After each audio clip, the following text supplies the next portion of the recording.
Sometime in the last few years, the opening shot of the next world war was fired. It wasn't a missile launch or a cyber attack. It was a trade document. A dry, bureaucratic announcement from a government ministry that was aimed with surgical precision at the industrial heart of the Western world. The weapon wasn't a hypersonic glider, it was dirt. And the target wasn't a military base, but a single, deceptively obscure company in the Netherlands that our entire digital world depends on. That is the story of how China, in a stunning act of geoeconomic warfare, is leveraging its control over basic elements of the Earth to hold the planet's most critical industry hostage. It's a conflict fought not in trenches, but in supply chains, over machines so complex they almost defy belief. The stakes aren't just corporate profits, they are the future of everything, from the smartphone in your pocket to the servers that power artificial intelligence to the very screen you are watching the video on. Because what happens when the one company that can make it all possible is suddenly brought to its knees? To really get the scale of this crisis, you first need to understand a company that most people have never heard of, ASML. Forget Apple Incorporated, Google, or Nvidia. They are all customers. ASML is in a league of its own. It doesn't make chips, it makes the machines that make the chips. And not just any machines. Think about trying to print a ridiculously detailed map onto a grain of sand. Now, imagine doing that billions of times with every single detail perfectly aligned, all in the blink of an eye. That, in very simple terms, is what lithography does. It's like a projector for the most impossibly small and complex circuits ever designed. For decades, this process used deep ultraviolet light, or DUV. DUV lithography is the reliable workhorse technology behind the vast majority of chips in our cars, our homes, and our factories. It's well understood, and for years, ASML was just one of several companies making these DUV machines. But our hunger for more power meant the features on chips had to get smaller, smaller than the wavelength of DUV light itself. The industry hit a physical wall. The solution was a machine so complicated that it's often called one of the most complex things humanity has ever built, the extreme ultraviolet, or EUV, lithography machine. An EUV machine is the size of a city bus and costs upwards of $200 million. Inside, it performs a small miracle of physics. It fires a high-powered laser at a tiny droplet of molten tin, 50,000 times a second, creating a plasma that emits the exact right frequency of extreme ultraviolet light. A series of mirrors polished so perfectly that if you scaled them to the size of Germany, they'd have no bump larger than a millimeter, guides this light in a vacuum to etch circuits mere atoms wide. The engineering is so demanding that only one company on Earth has ever managed it, ASML. They don't have competitors in EUV, instead, they have customers. Every single advanced chip on the planet, including the processor in the latest iPhone, the GPU training the next AI model, the silicon in cutting-edge military hardware, every single one is born from an ASML EUV machine. Giants like Taiwan Semiconductor Manufacturing Company, Samsung Electronics, and Intel are completely dependent on them. That isn't just market share, it's a total, absolute monopoly over the pinnacle of modern manufacturing. This monopoly makes ASML the single most important company in the global economy. It's the linchpin, the master toolmaker. And for that reason, it has become the focal point of the defining geopolitical struggle of our time. The tech war between the United States and China didn't start with ASML, but it was always going to end there. For years, Washington watched with growing alarm as China's tech capabilities advanced. American policy became brutally simple: slow China down. And the best way to do that was to deny them the tools needed to build advanced semiconductors. The first move was obvious: block China from buying ASML's EUV machines. In 2019, the US successfully lobbied the Dutch government to deny the export licenses needed to ship EUV to China, effectively cutting Beijing off from the bleeding edge. But Beijing is patient. They couldn't get EUV, so they did something else. They started buying ASML's other machines, the older, less advanced deep ultraviolet, or DUV, systems, and they bought them in droves. Chinese foundries, such as Semiconductor Manufacturing International Corporation, began mastering a technique called multi-patterning. Basically, they used less precise DUV machines to take multiple passes over the same wafer, incrementally building up circuit patterns that were far more advanced than the machines were ever designed for. It was inefficient and expensive, but it worked. To the shock of many in the West, Chinese companies like Huawei began releasing products with 7-nanometer chips, a feat previously thought impossible without EUV. China had found a loophole. For Washington, this was unacceptable. The squeeze had to be tightened.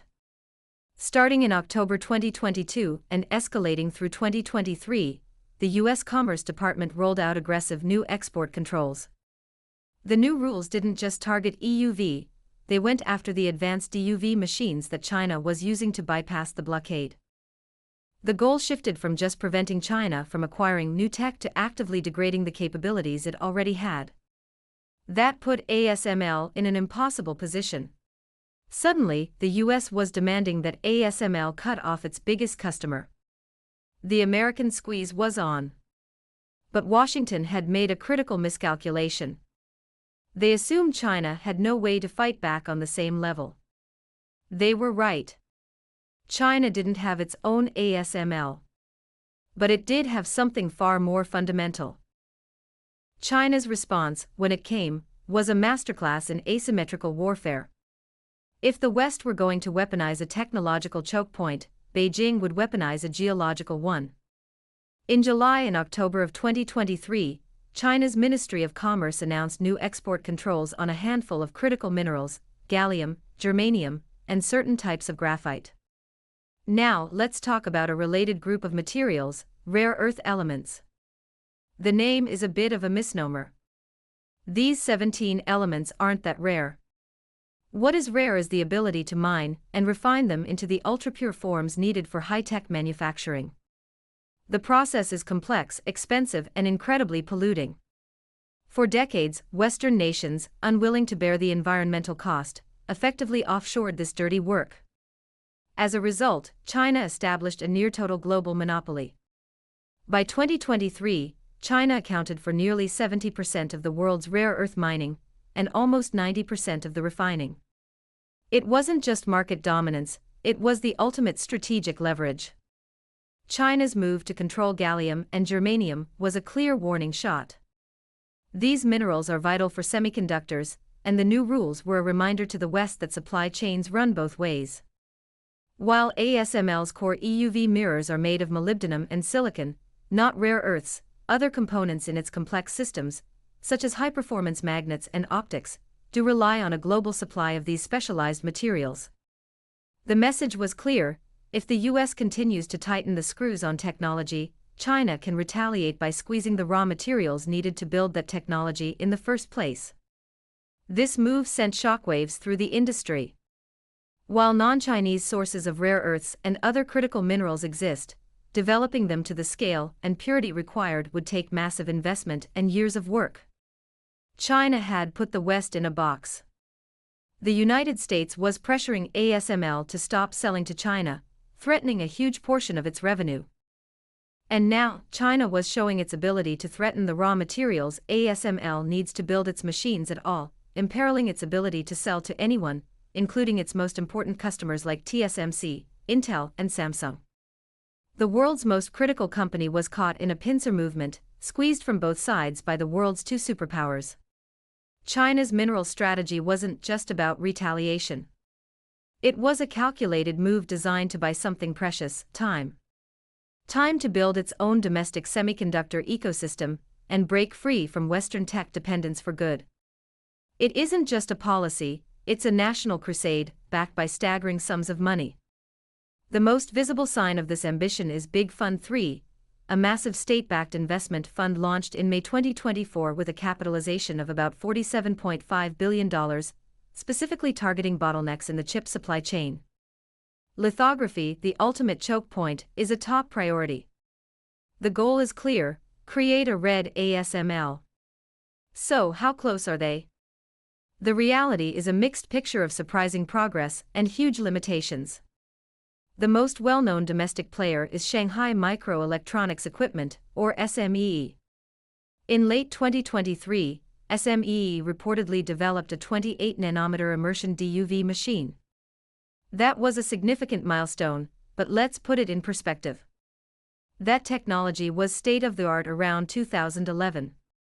While these machines are vital for mature chips in cars and appliances, they are generations behind the machines ASML makes today. Other efforts are underway, but the details are murky. State-linked companies are reportedly pushing older DUV tools to their limits with multi-patterning. However, yields are low, and the machines are still believed to rely on some imported components, making them vulnerable to the very sanctions they're designed to bypass. The undeniable truth is that China remains significantly behind. So, China's current strategy is pragmatic. It is using its massive domestic market and the machines it has already stockpiled to build immense scale in older chips, 28 nanometers and above. By pairing stockpiled ASML DUV tools with domestically produced components, they are steadily localizing their supply chain from the bottom up.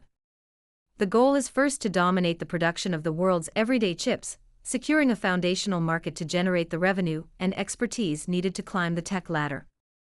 This battle for technological supremacy is reshaping our world in real time. The fight over minerals and lithography machines isn't just business news, it's the front line of a new kind of global conflict. The world is now in an incredibly precarious position. The global semiconductor industry, the very bedrock of our digital lives, is being fractured by geopolitics. ASML, the one company at the center of it all, is being pulled in two opposite directions. The United States is squeezing its customer base, while China is squeezing its supply chain. The outcome is far from certain, but one frightening possibility is the permanent splintering of the global technology ecosystem. We often hear talk of a splinternet, but this could lead to something far more fundamental: a splinter chip world. Two distinct, incompatible, and competing semiconductor supply chains. That would be a world of duplication and inefficiency, a world where technological progress slows and the costs of everything electronic rise. It would be a more dangerous world as technological moats replace global cooperation. For decades, the West operated on the assumption that its technological superiority was a given. China's decision to weaponize something as basic as dirt has shattered that complacency. It's proven that in a deeply interconnected global economy, every nation has a vulnerability, and every dependency can be turned into a weapon. The question is no longer if the finely tuned machine of globalized manufacturing will break, but what our world will look like when we try to piece it back together.